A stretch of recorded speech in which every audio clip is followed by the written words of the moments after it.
No século XII, a alquimia era considerada uma prática ocultista que seguia os princípios herméticos. Além de ser a antecessora da química como conhecemos hoje, era comum que os alquimistas tentassem transformar alguns materiais comuns em metais nobres, como, por exemplo, transformar cobre em ouro, processo que eles chamavam de transmutação. Mas, somente 8 séculos depois, em 1938, a física austríaca Lise Meitner e seu parceiro de trabalho, Otto Hahn, seriam capazes de realizar o sonho dos alquimistas, descobrindo que alguns elementos químicos poderiam, de fato, se transformar em outros através da então descoberta fissão nuclear. Olá, eu sou Gabriel Pontes, estudante de Engenharia Química, e este é o Evolução Sapiens. No vídeo de hoje, vamos discutir por que a fissão nuclear, além de ser uma solução para os alquimistas, pode ser uma fonte de energia altamente promissora. Antes de começar, saiba que sua contribuição nos ajudará bastante para que esse projeto continue. Então, por favor, deixe seu like, se inscreva no canal e ative o sininho de notificações e apoie esta ideia. Lise Meitner e Otto Hahn estudavam como diferentes substâncias produziam diferentes tipos de radiação.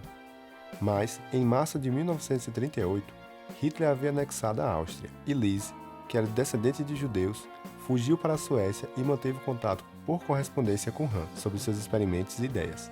Em uma destas cartas, Hahn descrevia um resultado de seus experimentos que não fazia sentido.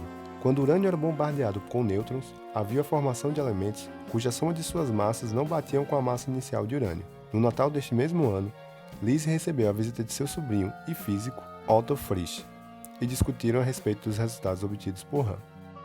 Lise imaginou o núcleo desses elementos como gotas de um líquido na qual se separavam quando bombardeados com nêutrons. Após a fissão, os dois novos núcleos eram separados por uma repulsão elétrica que, segundo seus cálculos, resultavam cerca de 200 megaelectronvolts de energia. Mas de onde viria essa energia? Lise determinou que os dois novos núcleos gerados juntos seriam menos massivos que o núcleo de urânio original em cerca de 1/5 da massa de um próton, que quando conectado à famosa fórmula de Einstein, E igual a mc², atinge 200 megaelectronvolts. Tudo se encaixava.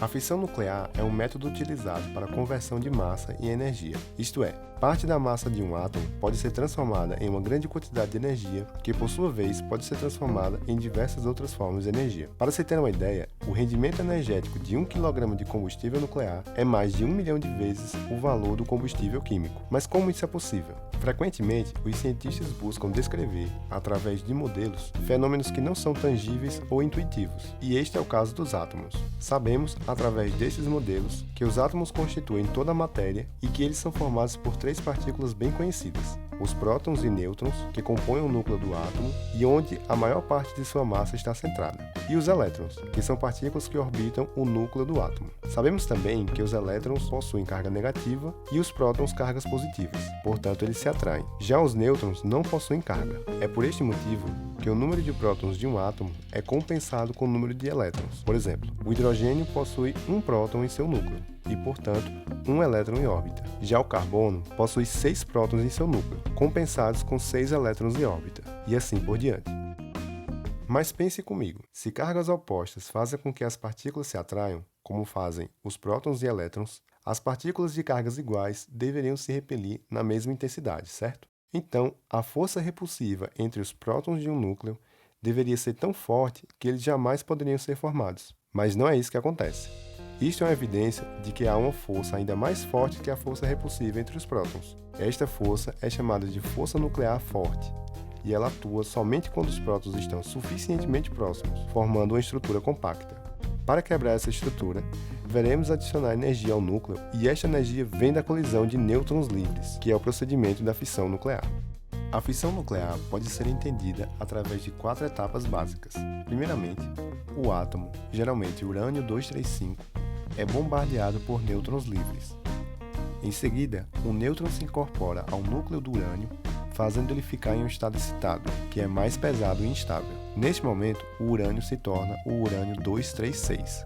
Com esta instabilidade, as forças repulsivas entre os prótons do núcleo passam a dominar as forças de atração nuclear, e o átomo começa a se deformar e se separar, até que há a fissão completa do átomo.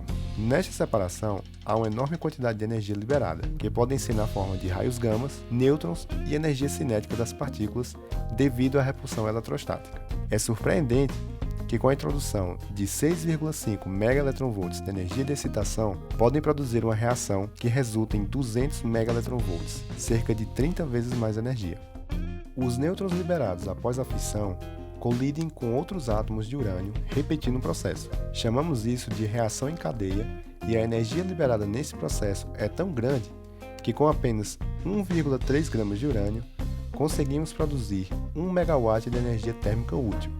Ou seja, seria possível abastecer cerca de 4.000 casas brasileiras, considerando o consumo médio de energia elétrica das residências brasileiras, segundo um estudo conduzido pelo Laboratório de Eficiência Energética em Edificações, da Universidade de São Carlos.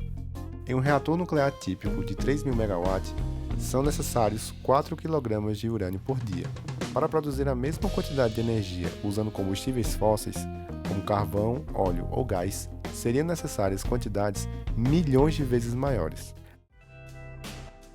A energia liberada em processos nucleares nos ensina não só sobre processos atômicos e relativísticos, mas também sobre nossa sociedade.